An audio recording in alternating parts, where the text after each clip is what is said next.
Greetings, peoples! Today we're going to talk about the pros and cons between having a built-in generator such as this ONAN 2800 or hauling around a portable such as this Sportsman. Which one's going to be better for your application? Let's find out. HOBOTECH. So let's start with the pros of having a built-in generator such as this ONAN. Since there aren't too many competitors to ONAN Cummins for the RV market, we're going to talk just about ONAN generators and their ownership and the pros and cons of having a built-in ONAN generator. The first one is going to be push-button start. I mean, you can start this thing inside with no physical labor. With an ONAN generator, you get an internal switch that you could start your generator from inside the vehicle. You don't even have to go outside if the weather's bad. There's also no setup time or effort whatsoever. You just push a button. Another benefit to the ONAN is it can't be stolen. They have to steal your entire vehicle to get your generator.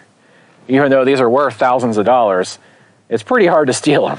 These are obviously more stealth too, because they're built into the vehicle. You don't have to set up a generator outside and start it, which means if you're at a Walmart parking lot or you're at a truck stop, you can sparingly use your generator for emergency charging if you really need it. You're really not supposed to run your generators at Walmart, but I've seen people do it. It wouldn't go over very well if they were using portable generators compared to the ones built into their RVs. The nice thing about the ONAN is it has an altitude adjustment right there on the carburetor. So as you go higher in altitude, you can adjust it, it'll run better and put out more power. This is also a very durable design. These generators cost thousands of dollars because they put a lot of engineering into them to make sure they can run for thousands of hours. I saw Stan's diesel generator, it was like 3,000 or 4,000 hours, and it doesn't even need to be overhauled yet. This one is somewhere around 650 hours, and it still runs great if I get the part that I need to fix it. We're going to get to that in a moment. These are generally also more powerful than portables. Because portable units need to be small and lightweight, most of the time you're not going to get one that's over 2,200 watts. This one here is 2,800 watts, but a lot of RVs have 4,000 watt or larger generators. And if you have a lot of power needs, that's a good way to go, is to use an internal ONAN generator. Now let's go over the cons of having a built-in ONAN generator. First of all, replacement parts are wildly expensive. This hunk of junk, built in 1994, is going to cost me $200 to replace, which is more than I paid for my portable Sportsman generator. But if I ever want to use this $3,000 ONAN generator again, I have to purchase a brand new $200 part that has technology that's 25 years old. That's the downside. That's the biggest downside, is this thing is really expensive to maintain and get parts for. Now, if you ever go in for service at a Cummins dealership, expect to pay through the nose for labor as well. These things are incredibly difficult to work on. What you see here gives you access to the air filter and putting oil in it and some of the carburetor. But to do anything else on this, you literally have to drop it from the van, which requires floor jacks, taking the bed out. It's about 4 hours to take it out and about 4 hours of labor to put it back in. So it would be incredibly expensive if you went somewhere to have this dropped for any service. They're going to charge you 8 hours of labor to take it out and put it back in. One of the reasons why I have not fixed the muffler on this is because of that. If I could reach the muffler from underneath and patch it, I would, but right now I got a hole in the muffler.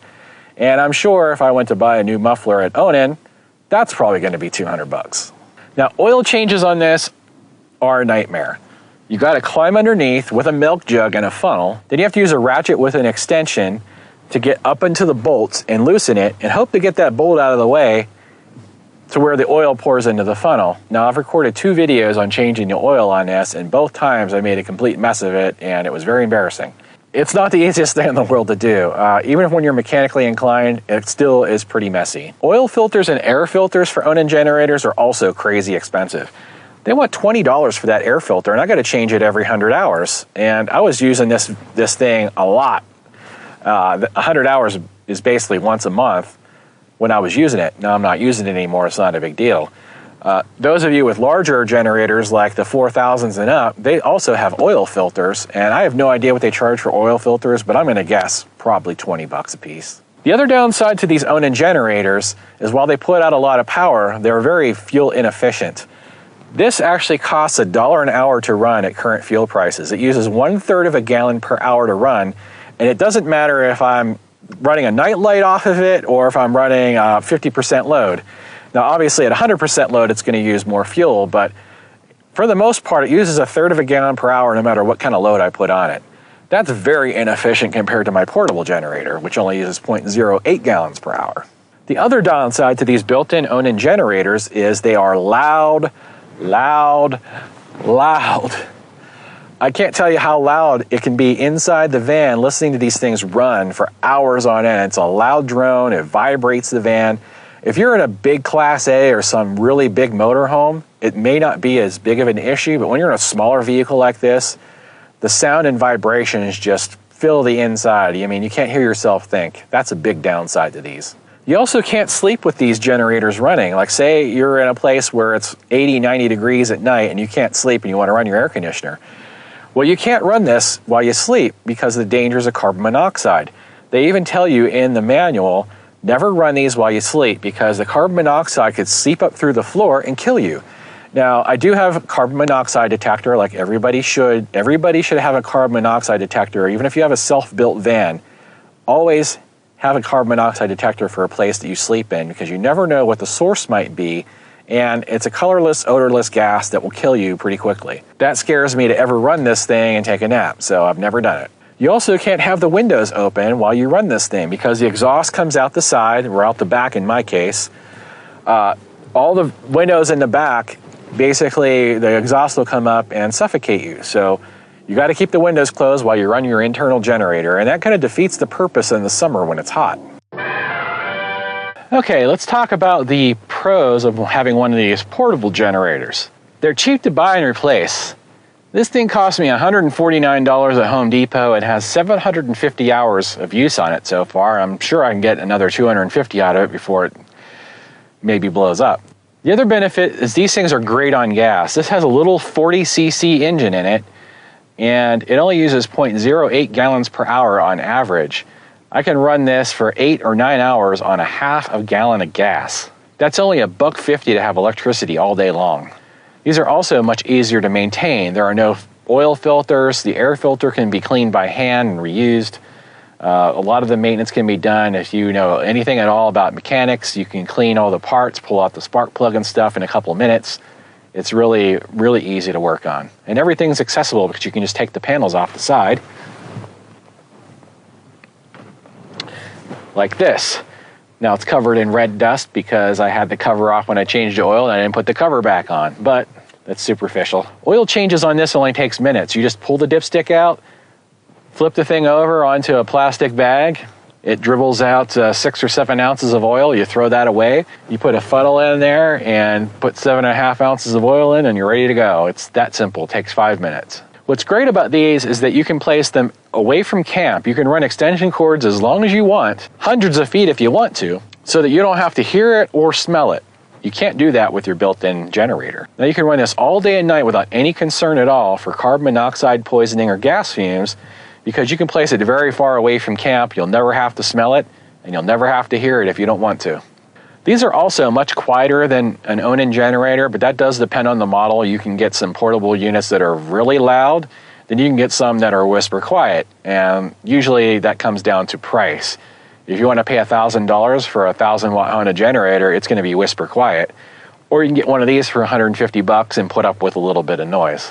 Now, of course, the biggest upside to these is they are portable. You can use it for any kind of power needs. Say you want to go tent camping, you can take this with you. You want to camp out of the back of your car or pickup truck, you can take this with you.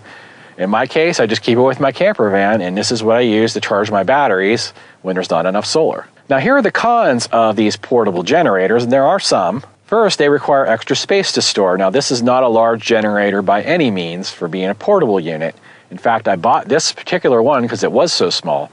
But most people carry around a 2200 watt, which is probably about twice the size of this, and you do need to have some room to carry that. The other downside to these portables is that you have to use an external gas can. Now, I do have a system on my van set up that I could pump gasoline from my gas tank in the van and fill this up.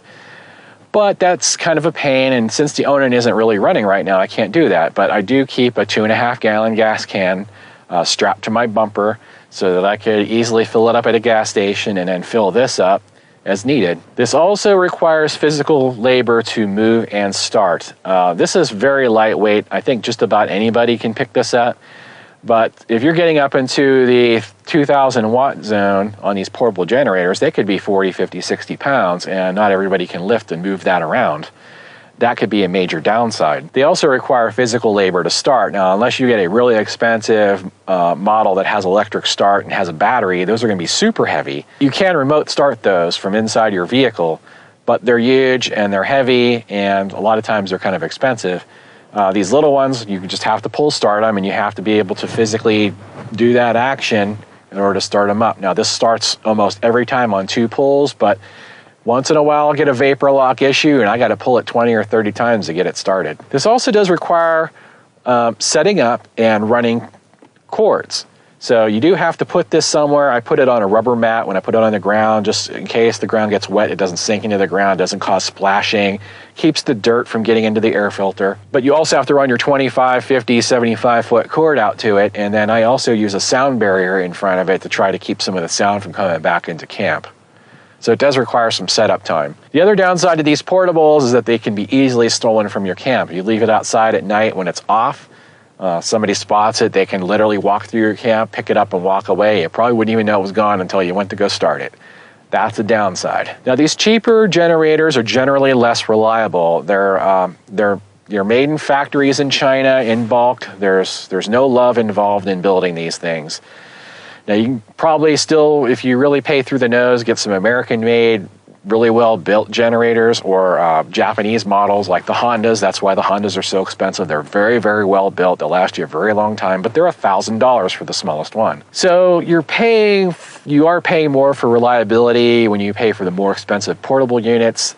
The Onans go for thousands of dollars compared to these, which go for hundreds of dollars. So if you look at the value, these are a much, much better value. These smaller generators also have more quirks than the Onans. Now, the Onans are designed to run for thousands and thousands of hours. These are kind of designed to run for a lot less than that before needing some maintenance. And like I mentioned before, one of my big issues with this is vapor lock. If I try to run it on a really hot day and it's sitting in the sun, baking in the sun, there's not a lot of air cooling going on in here, and it actually causes the gasoline to turn into a vapor before it gets to the carburetor inside the lines. And I've had several times where this little bulb will empty and fill with gas. And when that happens, it's not going to start. I have ways to get it started, but that's why I had to take the side panel off, because it got hot the other day, it started vapor locking on me. But these are little quirks you're going to have to put up with if you want to get something really cheap that works. Now, the other downside to most of these portables, and I say most of them because if you get larger ones that are more expensive, they'll have this feature.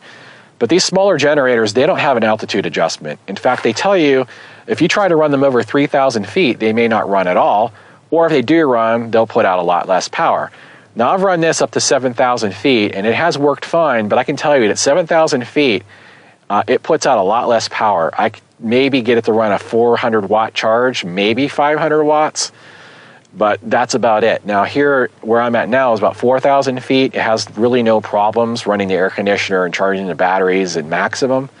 But just be aware of that. If you take these into a higher altitude, they put out a lot less power.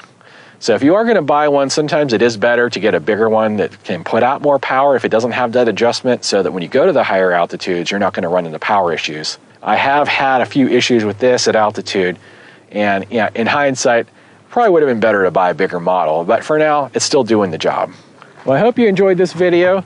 Coming at you from Rimrock, Arizona. Wanted to share the sunset with you as we sign off for today. Odin's asleep. I'm just going to leave him alone for now. If you liked this video, be sure to give me a thumbs up. Leave a comment below if you have any questions about the Onan or portable generator. That's it for now. Till next time. Odin commands you to like and subscribe, and clean my litter box. Hey, thank you for watching our video. If you liked it, be sure to subscribe, share, and like. And we'll see you guys next time. Say hi, Odin. RV Golf Guy Joe Lazaro hat.